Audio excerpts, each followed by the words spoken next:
One day isang adlaw with Ludi. What's up mga Ludi, mga idol? Kumusta kayong lahat? Sana ay okay kayo kasi okay lang din ako mga Ludi, no?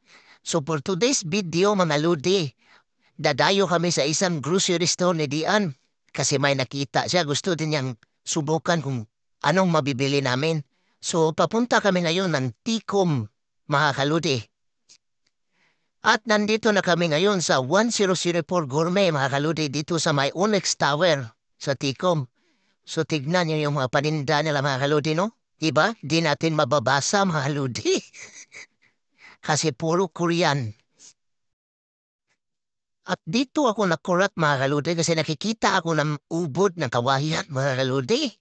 Tapos may mga tinitignan din si Dian na mga breedings mga kaludi, yung pang fried chicken daw niya mga kaludi, no? Pero ako, kinuha ko agad ito yung Sutanghon with Club, mga kalodi, from Korea.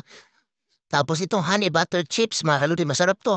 First time namin dumayo dito, mga kalodi, no? Kaya tignan lang muna natin kung ano ang mga magaganda at mabibili natin nito, mga kalodi, no? Kasi nagsawa na din kami sa Wison at saka sa Blue Mart, mga kalodi, no? Medyo mas mahal dito mga kaludi pero magaganda naman yung mga binibinta nila mga kaludi. Kaya alam ito mga kaludi yung bulalo nila mga kaludi. Sobrang laki mga kaludi, no? Tapos yung mga karne nilang baka mga kaludi, mga premium cut talaga mga kaludi. Kaya diferensya din yung presyo mga kaludi, no? May wagyu rin sila dito mga kaludi na yung presyo. Bagyo rin mga kaludi. May mga Angus beef din sila mga kaludi na sobrang sarap talaga mga kaludi. Kaso di ko talaga approve mga kaludi. May mga pan-steak din sila mga kaludi. Alam mo anong napili ko mga kaludi? Ito ang baboy, pisngin ang baboy pang sisig mga kaludi.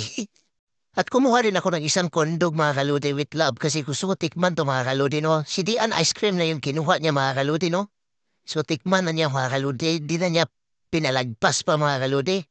At natapos na kaming namili mga kaludi dito sa 1004 Gourmet mga kaludi. So ito mga 100 to mga kaludi.